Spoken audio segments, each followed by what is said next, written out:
درسي أرففا برنوت أخلاقه. بسم الله والصلاة والسلام على رسول الله وعلى آله وصحبه ومن والاه، أما بعد. السلام عليكم ورحمة الله وبركاته. برنوت أخلاقه متدرين كن هدا الألفة كان جرؤتا، وهو الالتئام والاجتماع والاتقابم جتشون ofitti wal qabu yookiin ammoo walitti qabamu jechuudha.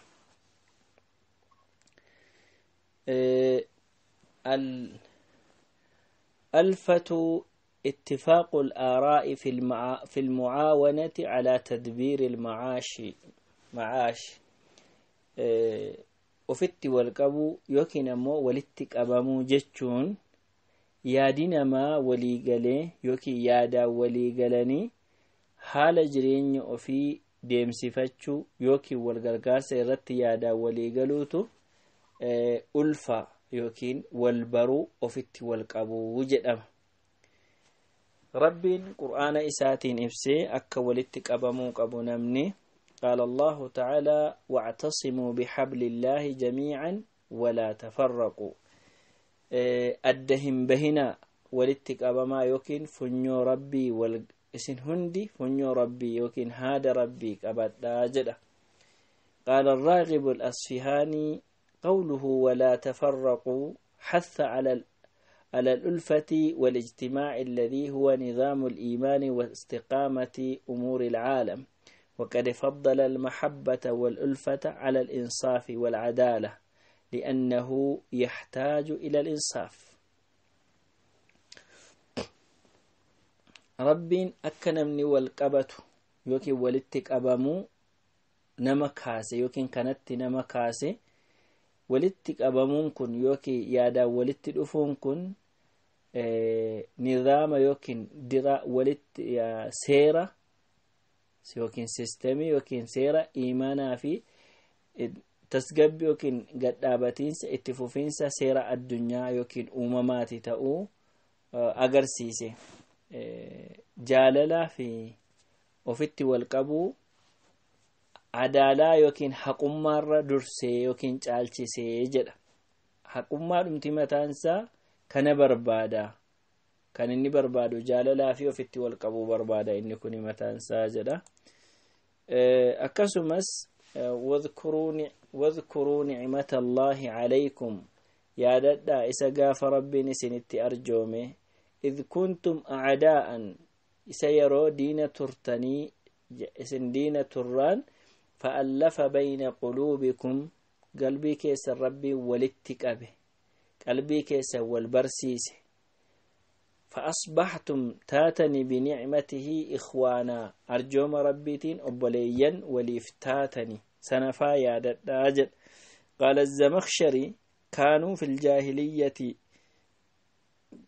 بينهم الإحن والعداوة والحرب المتواصلة فألف بين قلوبهم بالإسلام. نموني يوكين أمني زبنا ولا لما كيسة دينما لولا والاتفوفات كيسة تران سنبود ربين اسلمنا في دودان قلبي ساني والاتقابه جدو جرا جال لبو سيجد كناف ulfaan yookiin walitti qabamuun walitti ofitti wal qabuun kanneen rabbiin itti arjoomee walitti isaan qabe keessa arjooma jarri argatan keessa isa tokko jedha.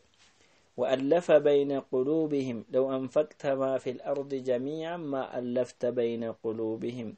ربين قلبنا موتا ولتقبه يا إرجماكيا ati osoo waan lafarra jiru kana baasii goote yookiin kennaa kennitee fi qalbii jaraa walitti qabuu hin dandeessu ture. haa ta'u malee rabbiin ofii isaatiif qalbii namaa kana walitti qabee jedha. egaan inni kun maal agarsiisa? walitti qabamuun ofitti wal qabuun ni'maa guddaa rabbi biraa malee ta'uu hin dandeenye ta'uu isaati. فاجتمعوا وأتلفوا وازدادت قوتهم بسبب اجتماعهم ولم يكن هذا بسعي أحد. ولتقممن وفت والقبن يوكي والبرن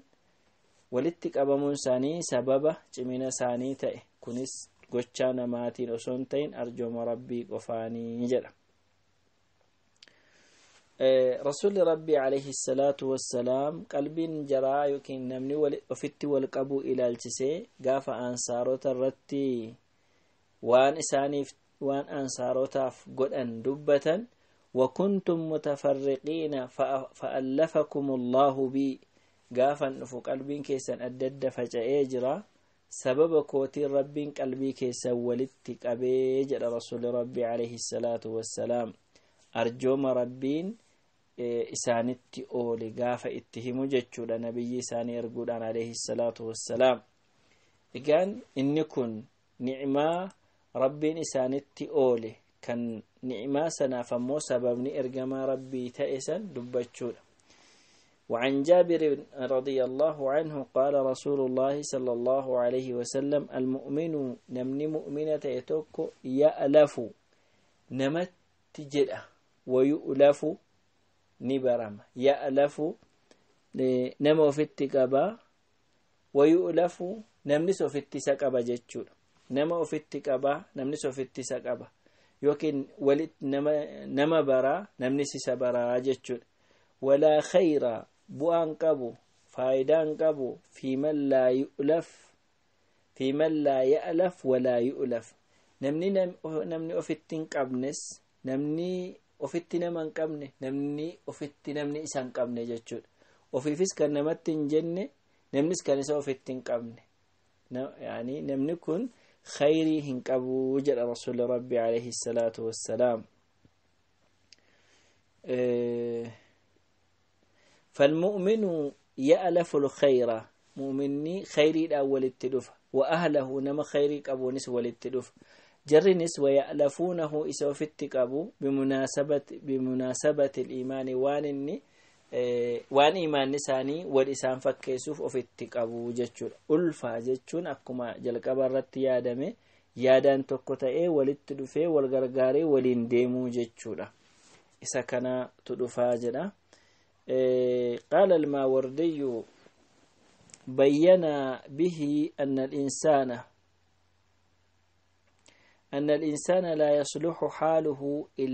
laa yuslihu حاله إلا الألفة الجامعة دلنا ما كان وانتي تلجو حاله كاتان التجرات وانتي تلجو ولتلفو يوكي والبرو ولتقبا تأتوك كانما ولتقبو تأمالي كان وانتي حالة ساتلجو هنجرو مالف جنان نمنكن يرو هندوما يوكي نمو كان إسا بربادو وان أرجوم ربي رتي إسا قومت يوكين إسا وانيو يوكين إسا حسد تجرى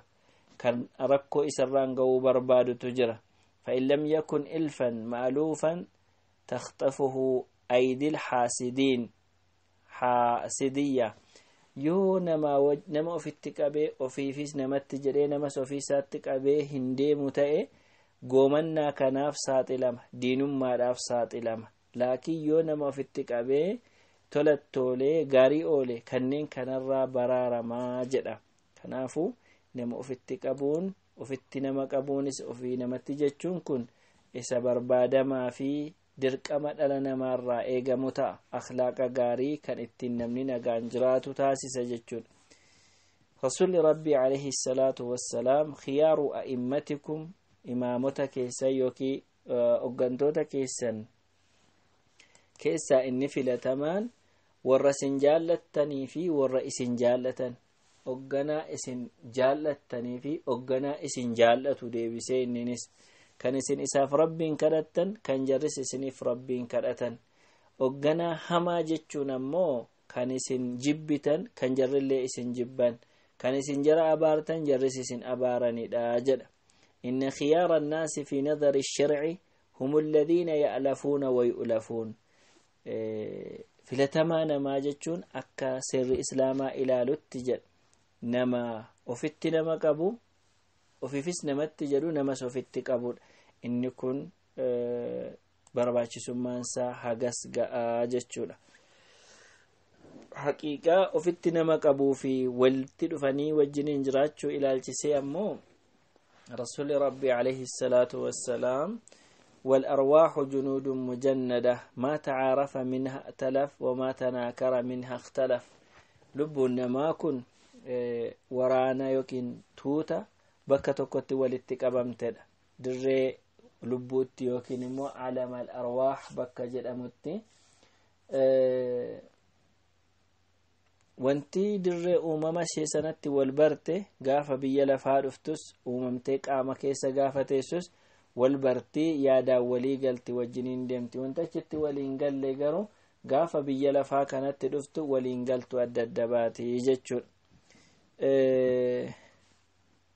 Ibn Hajar akka jedhutti yaada Khaxaabii dabarsee yahtamilu أن يكون إشارة إلى معنى التشاكل في الخير والشر والصلاح والفساد أستي كان رجما ربي جتشو بربادا أكست أوتو مالجد نمنكن والفكات تيك أبا خيري ور هجته ور خيري هجته والفكات كان شري هجته ور شريتين نموني قارين نموتا قارين نموني فالما وجنين أكا والفكاتو كناف وركو ولتدفا بفا والفكاتوني jechuu ergaa kana of keessaa qabaadha. Isa kanas ta'e isa kan biraa wanti jiru lubbuun namaa uumamumaan toltii jechuudha. Wamma fi thani الحال فيكون مكتسبا لتجدد وصفا يقتضي الألفة بعد النفرة. إن كوني uumamaan rabbiin haala kanarra nama kaa'ee silumaa wal bara jechuu yeroo ta'u yaadila sababni lammaffaan ammoo inni kan biraan namni nama ofitti qabuudhaan akka namni ofitti isa qabu gochuudhaan sanbooda eega duraan kan waliin beekne ta'e illee walitti dhufuu danda'a. Fakkeenyaaf ni tokko sababa kaafira ta'eef yookiin amanuu dhabeef yoo namarraa walirraa fagaatame gaafa iimaanni dhufu sababni iimaanaa kan walitti qabu ta'a. Nam tokko duraayyoo musii yakkamaa yoo ta'e gaafa inni khayrii hojjetu akka namni khayriin kun amala gaariin inni hojjechiise kun akka namaa wajjin walitti dhufu taasisa. Kanaafuu walitti dhufuu fi ofitti wal qabuun tokko uumamaan kan rabbii wal nama barsiisee gaafa wal argu gammachuudhumaan sababa tokko malee kan ofitti namni wal qabu yeroo ta'u inni biraan ammoo akka namni ofitti isa qabu nama ofitti qabee ofifis namatti jedhee akka wal baru ta'a jechaadha. Mujaahid rahimahullah akka jedhutti gaaf tokko Ibnu Abbaas radiyallahu anhu namicha tokko argee jedha. Namicha tokko argee maal jedha namichi kun na jaallataa jedhe jedha. Ibnu Abbaastu dubbata dubbii kana. Gaafa inni akkana jedhu Mujaahid maal jedhaani yookiin ammoo namoonni isa bira jiran akkamitti barte namni kun si jaallachuu jedhaniin Ibnu Abbaas maal jedha deebii kana jaraan inni la uhibbuhu ani isan jaalladha waan ta'eef ani eegani isan jaalladha ta'e innis na jaallata. Wal arwaahu junuudun mujannada lubbuun namaa bakka tokkotti walitti qabamtee turte jedhu rasuuli rabbi alayhi salaatu wassalaam kan achitti wal barte asitti walii galti kan iddoo walitti qabamte sanatti wal wallaalte asitti waliin galtu jedhani rasuuli rabbi alayhi salaatu wassalaam. Eege qalbiin koo nama kana jaallate innis na jaallataa jedha. Inni kun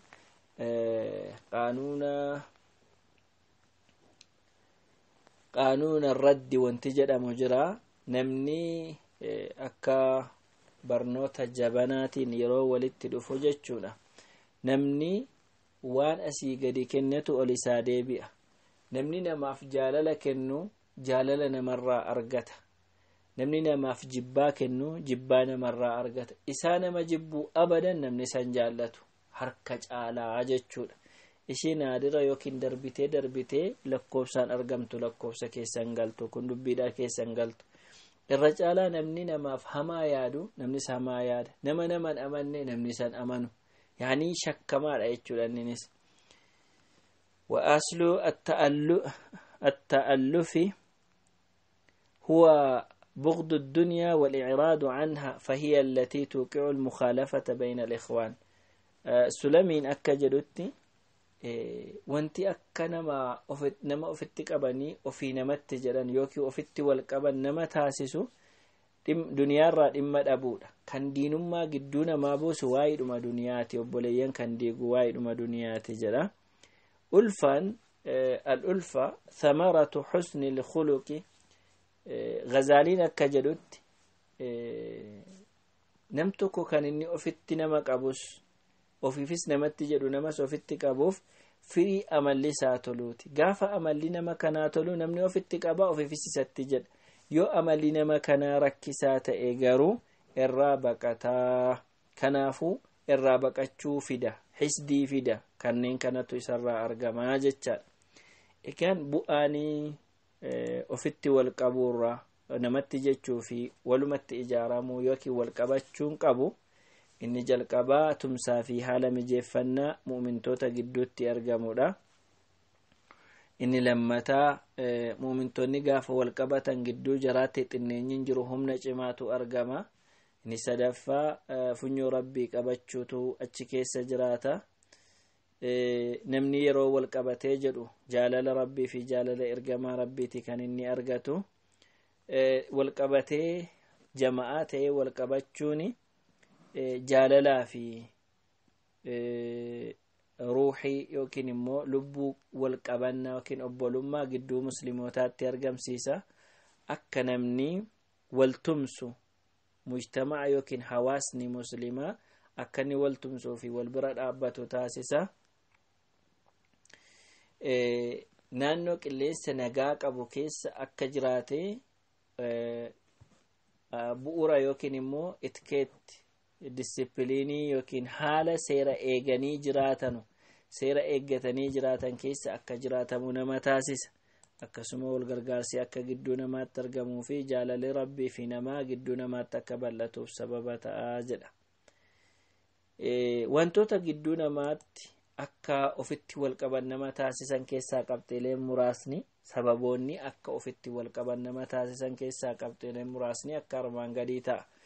tokko at-ta'aarufu wa mu'aasharatu an-naas nama wajjin wal baruu fi nama waliin jiraachuun akka ofitti wal qaban nama taasisa kunis hadiisonni darban ragaa ta'uuf inni lammataa tawaadu'a gad of qabuudha nama gad of qabu nama of tuuluu dhiisu kana jechoota hamaa ta'e kan hin dubbanne dubbiidhaan kan nama waraane nama xinneessine nama rakkifne namni ofitti isa qabaa ofillee namatti jedha inni sadaffaa haqa muslimootaa guutuudha haqa muslimni namarraa qabu guutuutu akka nama kana ofitti namaan akka walitti jedhamu ofitti wal qabamu yaa haala mijeessa kana laalchisee rasuuli rabbii alayhi salaatu wassalaam haqni muslimni muslimarraa qabu 5 jedhanii salaamtaa deebisuu dhukkubsataa gaafachuu nama du'ee geggeessuu nama waame waamicha isaa waachuu fi nama haxxiffatee alhamdulillah jedhe eebbisuu jedhanii jiru kanneen kun haqa jiraa gaafa waan namni namarraa eeggatu gaafa godhaniif namni kun ofitti nama qaburraa duuban jedhu kanaafuu haqa namaa guutuudha inni afraffaan salaamtaa facaasuudha yoo salaamtaa waliin jettan wal jaalattu jedhanii jiru rasuuli rabbi alayhi salaatu wassalaam لأنها أول أسباب الألفة والسلامة التي تضمنها السلام هي أقصى الأمان فتنبسط النفس نمني يرو سلامتان إسان جدامو السلام عليكم جداني سلامتان نما درسون نما دبسون كن نمني نما سلامتا إسان جد كنرا نجين يدا كان إني إرا هبتو أكسمس قلبين سأتجمد أسراك يوفتك أبا سلامتا جدام الراك جتشون akkuma asal gubbaatti jechuuf yaadame inni shanaffaan nama dhukkubsatee jiru gaafachuu fi muslimoota obboleessa isaa deemee dubbisuudha kana laalchisee rasuuli rabbi alayhi salaatu wassalaam seenaa ta'e dubbatanii turanii seenaa dubbatame keessa nam tokko obboleessa isaa jaallatee hiriyaa isaa jaallatee ziyaaraaf osoo deemaa jiru rabbiin malaayikaa ergee karaarra dhaabbatee malaayikaan rabbii si jaallateera sababa ati obboleessa kee kana jaallattee dubbisuu deemteef jedhee malaayikaan akkasatti dubbatu taasise sadarkaa amma kanaatiin nama gahaa jechuudha inni bira kalaama yookiin dubbii gaggaarii dubbachuudha inni jahaffaan dubbii gaggaarii dubbachuun akka gidduu namaatti walitti dhufeenyi dhufu taasisa ربين دبته وقل لعبادي يقول التي هي أحسن قبروتا كوتهمي دبي ببريدا ولت دبتني جدان إني تربفان التعفف عن سؤال الناس وانا ما كدتشورا افقبو يعني kana kenni kana akkasnaa godhi akkasnaa ta'e jechuurraa of qabu jechuudha isa kanarraa nama dhowwa rasuuli rabbi alayhi salaatu wassalaam waan namarraa dantaa dhabe namni si jaallataa jedhanii jiru inni saddeettaffaan rakkoo gidduu namaa jiru tolchuudha fattaqullaha wa aslihuu zaata baynikum rabbiin sodaadhaati waan gidduu keessanii sirreessaa jedha inni kun namoota walitti bu'an waan gidduu namaatti babbadee jiru fooyyessuun akka namni ofitti wal qabu nama taasisa inni saglaffaan al-ihtimaamu bi umuuri al-muslimiina dhimma muslimootaatti yaaduudha isaaf yaadda'uu akkam godhanii rakkoo isaa keessaa baasu amma danda'aniin yoo gochuulee dadhaban niyyaa gaariidhaan duukaa jiraachuudha inni kurnaffaan kennaa walii kennuudha kennaa walii kennuun akka namni wal baru taasisa awwa kennaa waliif kennitan jedha rasuuli rabbi alayhi salaatu wassalaam wal jaallattu jedhee jira inni 11ffaan amala toluudha amala toluun egaa waan namni namaa gochuu jaallatan tokko namaaf godhuu jechuudha isa kana laalchisee sababni namni itti amala waliif tolu yookiin sababoota namni ittiin ofitti wal qabu kana ibsuu keessatti maawardiin akkana jedha namni akka nitti ofitti wal qabu yookiin namni akka ni wal hammatu yookiin tokko ta'u kan taasisu sababoota bu'uura ta'an 5tu jiru jedha isaan keessaa tokko amantiidha diiniidha yaani diiniin namaa gaafa tokko ta'u wanti inni itti amanu wanti inni qabatee irra deemu yeroo tokko ta'u akka namni wal baruu fi ofitti wal qabu taasisaa jedha inni kun isa tokko ergamaan rabbiis wakunuu cibaadallahi gabroota rabbii ta'aati ofitti wal qabaa waliin goomatinaa waliin kutinaa walitti dugdan galinaa jedhanii akka namni tokko ta'uu namatti himan inni lammaffaan firoomni sababoota namni ittiin ofitti wal qabu keessaa isa tokko isa lammaffaati jechuudha kanaaf inna arrahima idha tamassat ta'aaxafat yeroo wal tuqxe firoomni ofitti wal qabdi firri gaafa wal tuqxu yookiin walitti dhuftu walitti ofitti wal qabatti jedhanii jiru rasuuli rabbii gabaabaadhumatti firoomni namni firooma dhiiga walirraa qabu ofitti wal qaba isa kan biraarra isa kana sababa firoomaatiin ofitti wal qaba jechuudha firooma dhiigaa jechuudha inni kun inni sadaffaa soddummaadha namni gaafa fuudhee